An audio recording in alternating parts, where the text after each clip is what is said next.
नमस्कार, दोपहर के 2 बजने को और ये वक्त है खबर दोपहर का। मैं हूं आपके साथ आयुषी गुप्ता। बुलेटिन की शुरुआत बड़ी खबर के साथ करेंगे। जयपुर से बड़ी खबर, वन स्टेट वन इलेक्शन पर उप समिति की बड़ी बैठक। आपको बता दें कि विधानसभा में मंत्रिमंडलीय उप समिति की ये पहली बैठक है। मंत्री झावर सिंह खर्रा की अध्यक्षता में ये मीटिंग हो रही है। मंत्रिमंडलीय उप समिति बैठक में निकाय चुनावों पर चर्चा, सीमा विस्तार के कार्यों की प्रगति, कार्यों की भी समीक्षा होनी है। तो इस वक्त की ये बड़ी खबर आपको जयपुर से बता रहे हैं। वन स्टेट वन इलेक्शन पर बड़ी बैठक चल रही है। मंत्रिमंडलीय उप समिति बैठक में निकाय चुनाव पर चर्चा और मंत्री झावर सिंह खर्रा की अध्यक्षता में ये मीटिंग हो रही है।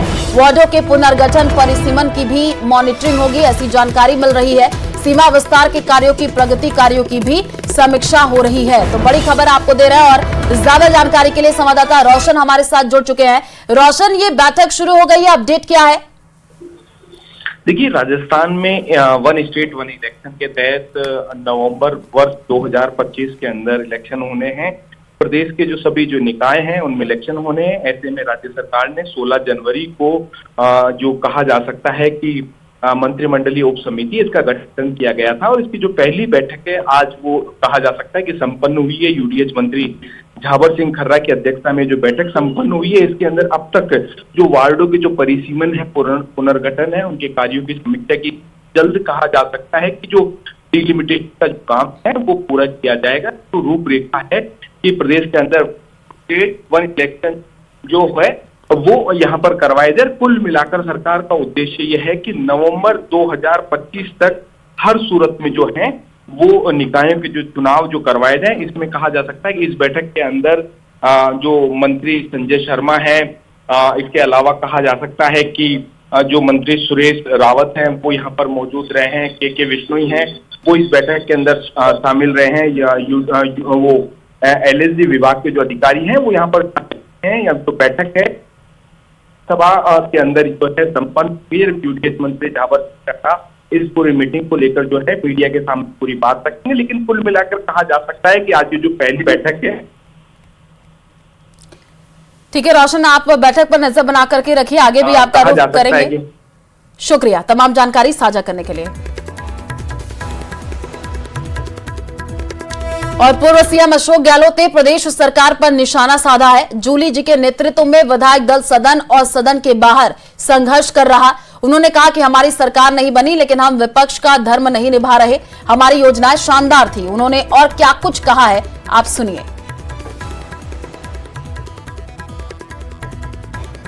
हालात बड़े गंभीर हैं,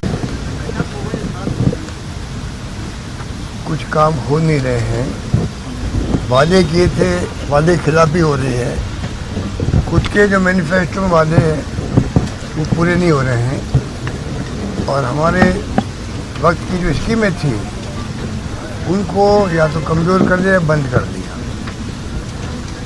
हमें गर्व है कि हमारे विधायक दल जो है जूली जी के नेतृत्व में विश्व रूप में संघर्ष कर रहा है। असेंबली के अंदर भी, असेंबली के बाहर भी आवाज़ बुलंद कर रहा है। उसका जनता में एक मैसेज गया है कि सरकार तो नहीं बनी है परंतु विपक्ष जो है उसका जो धर्म है, कर्तव्य है, उसको निभाने में कोई कसर नहीं छोड़नी। और प्रदेश में एक बार फिर ईडी की छापेमारी हुई है। कोटा के विज्ञान नगर इलाके में रेलवे के स्क्रैप ठेकेदार शाहबुद्दीन के रेड पड़ी है और उनके दूसरे ठिकानों पर भी सर्च चल रही है। रेड के दौरान सीआईएसएफ के जवानों की तैनाती है। वहीं दूसरी रेड भीलवाड़ा के बापू नगर इलाके में पड़ी है। यहाँ ईडी ने मोबाइल कारोबारी के ठिकानों पर छापेमारी की है और हम आपको टीवी स्क्रीन पर ये 2 तस्वीरें दिखा रहे हैं। कोटा और भीलवाड़ा की ये तस्वीर है जहां सुबह से ही ईडी के अफसर सर्च चला रहे हैं। तो पहली तस्वीर कोटा के विज्ञान नगर की है जहां पर आप देखिए जैसे ही कार्रवाई हुई तो हड़कंप मच गया। स्क्रैप कारोबारी के ठिकानों पर रेड देखने को मिली है। दूसरी तस्वीर भीलवाड़ा के बापू नगर से सामने आई है जहां पर मोबाइल कारोबारी के घर पर छापेमारी हुई है। भीलवाड़ा के बापूनगर इलाके में ईडी ने मोबाइल कारोबारी के ठिकानों पर छापेमारी की है। सुबह सुबह ही ईडी की टीम व्यापारी के घर पहुंच गई और उसके बाद से ही ईडी के अफसर सर्च चला रहे हैं। तो जो तस्वीरें सामने आई हैं, सुबह सुबह ही ईडी की टीम जैसे ही व्यापारी के घर पे पहुंची तो आप देखिए कैसे हड़कंप का माहौल देखने को मिला है और अब जो है ईडी की टीम सर्च ऑपरेशन कर रही है।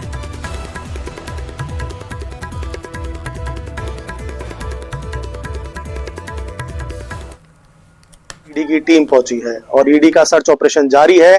आप देख सकते हैं मेरे उल्टे हाथ की तरफ किस प्रकार से ईडी की टीम यहाँ पर पहुंची है। पुलिस का जाब्ता यहाँ पर तैनात है। लगातार ईडी की टीम जो अंदर है वो कार्रवाई कर रही है। और ये आप घर देखेंगे, मेरे सामने जो घर है, भूरे कलर का जो घर है, ब्राउन कलर का जो घर है जिसके गेट है, इसमें ईडी टीम मौजूद है। मेरे उल्टे हाथ की तरफ देखिए गाड़ियां खड़ी हुई है और पुलिस के जो उच्च अधिकारी हैं वो भी यहाँ पर पहुंचे हैं। बाहर से टीम आई हुई है और लगातार यहाँ पर ईडी का सर्च ऑपरेशन है। अब आप देखेंगे पुलिसकर्मी अंदर जाते हुए, तो कहीं ना कहीं ईडी की जो कार्रवाई हुई है उसके बाद आस पड़ोस में भी हड़कंप है। कहा जा रहा है कि ये मोबाइल व्यवसायी है और इसके घर पर ईडी की जो है सर्च ऑपरेशन जारी है, रेड पड़ी है। आप देखिए किस प्रकार से यहाँ पर गाड़ियां यहाँ पर खड़ी हुई है और सुरक्षा बल भी यहाँ पर मौजूद है।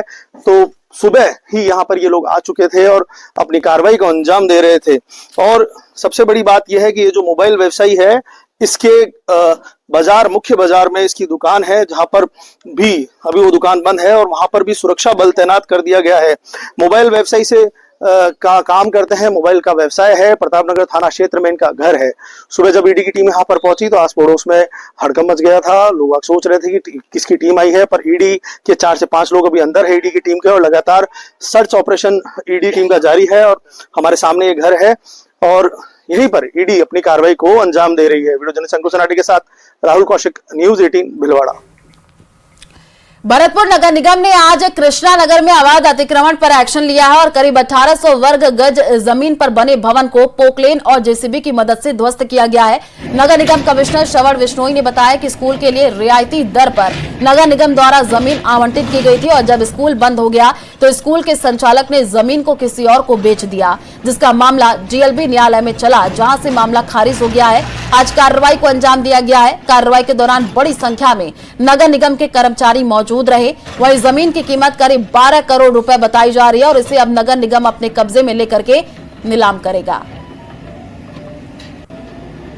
नगर में नगर निगम द्वारा अवैध अतिक्रमण के खिलाफ पीला पंजा चलाकर तोड़ने की कार्रवाई की जा रही है। पोकलेन मशीन और जेसीबी की सहायता से जो 1800 वर्ग गज में अवैध अतिक्रमण था उसे यहाँ तोड़ा जा रहा है। तस्वीरें आप देखिए, इस तरह से पोकलेन मशीन चल रही है और यहाँ पर अतिक्रमण को तोड़ने की जो कार्रवाई है वो की जा रही है। पूरे भवन को ध्वस्त किया जा रहा है। अतिक्रमण को तोड़ने की कार्रवाई बड़े स्तर पर की जा रही है। क्या पूरा मामला है?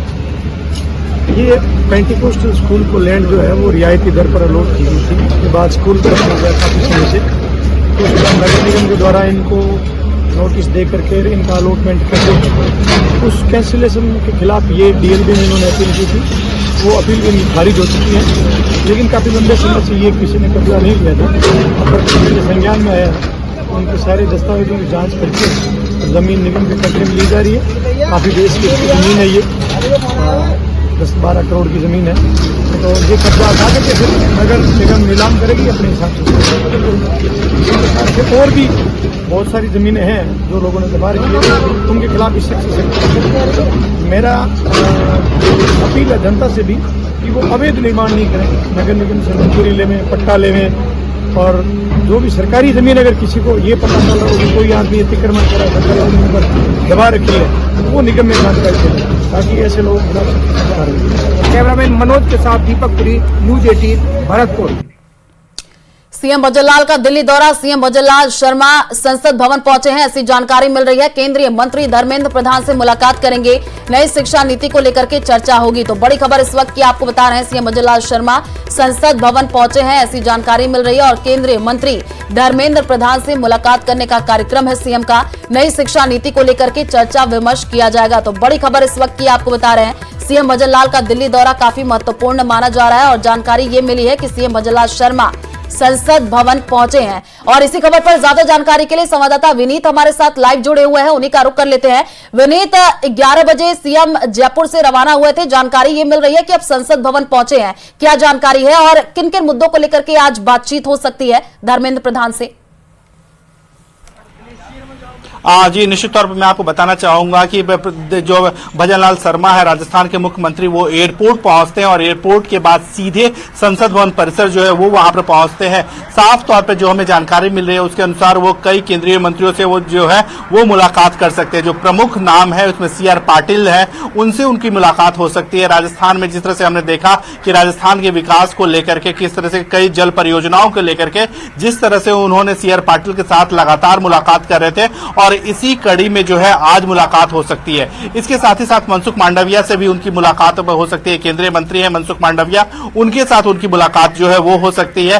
राजस्थान में जो है वो कृषि के विकास, खेल के विकास की बात करें या फिर हम बात करें श्रम योजनाओं की बात करें, काफी महत्वपूर्ण दौरा है सीएम का, आप नजर बना करके रखिए, आगे भी आपका रुख करेंगे। फिलहाल किठाना गांव उपराष्ट्रपति जगदीप धनखड़, आपको बता दें कि हमेशा दिल में वो बसता है और ये बात एक बार फिर से साबित हुई है। राज्यसभा की कार्रवाई के दौरान उपराष्ट्रपति ने झुंझुनू के लिए केंद्रीय मंत्री नितिन गडकरी से एक हाईवे मांग लिया।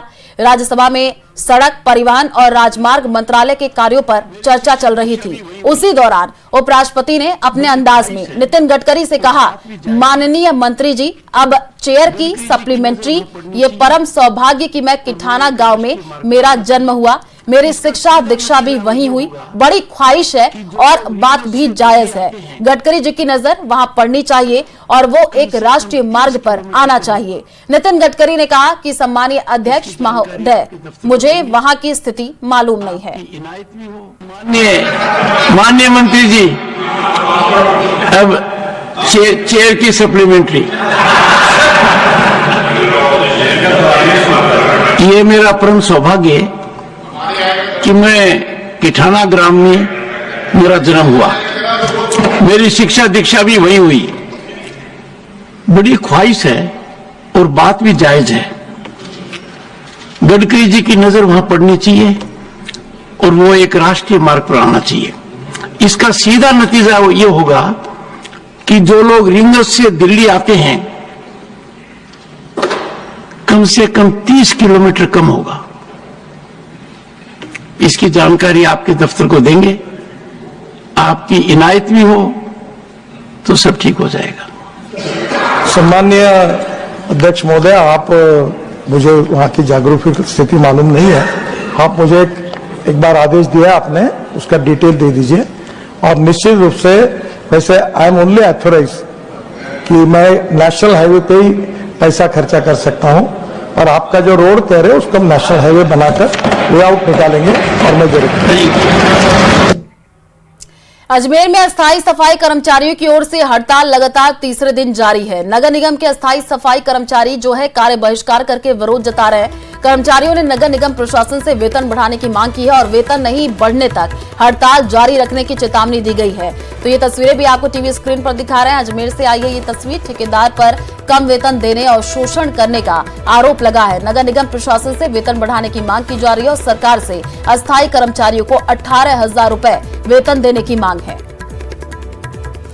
हमारे इतने दिन तो 4 दिनों से हम हड़ताल पे चल रहे थे और काफ़ी परेशान होने के बाद आज हम कलेक्टर महोदय साहब को हमने विज्ञापन दिया और उस विज्ञापन में हमने मांग रखी कि हमारी जो हमें कई वर्षों से 6200 रुपये जो तनख्वाह दी जाती थी वो हमारा वेतन हमारा नहीं हो पाता है।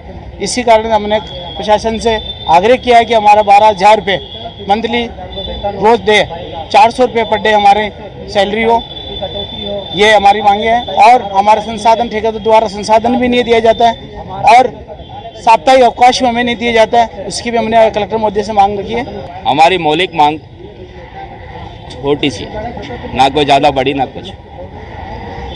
देश की आज़ादी के बाद देश के अंदर में काम कर रहे सभी कर्मचारियों को आज वेतन विज्ञप्ति के अंदर में 30,000, 35,000, 40,000, यानी अगर वो ठेका भर्ती में भी काम करते तो 500-600 रुपये प्रति दिन की उनकी मजदूरी होती है।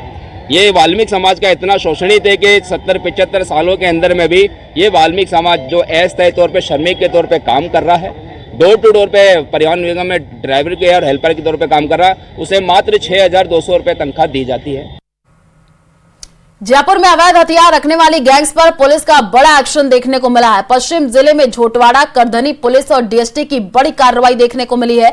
गिरफ्तार उत्तम भदौरिया और उत्सव कुमावत से पूछताछ में ये खुलासा हुआ है कि आरोपी उत्सव कुमावत के कमरे पर अवैध हथियारों से फायरिंग की प्रैक्टिस करते थे। झोटवाड़ा में चंबल मार्ग पर विजयनगर में मौका तस्दीक के लिए पुलिस पहुंची।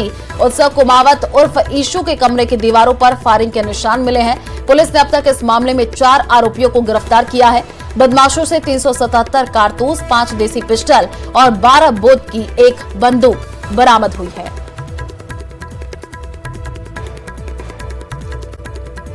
ब्रह्मावाद में शीतला माता का मेला देखने आए श्रद्धालुओं के साथ मारपीट की खबर सामने आई है, जहां पहले महिलाओं और श्रद्धालुओं से मारपीट की गई है और इसके बाद कार में तोड़फोड़ की गई है। इसके बाद आरोपी मौके से फरार हो गए। वहीं घटना की जानकारी के बाद रुदावल थाना पुलिस मौके पर पहुंची है। पीड़ितों से मामले की जानकारी ली गई है और आपको यह भी बता दें कि सभी श्रद्धालु यूपी में बरसाना थाना क्षेत्र के देवपुरा गांव के निवासी हैं।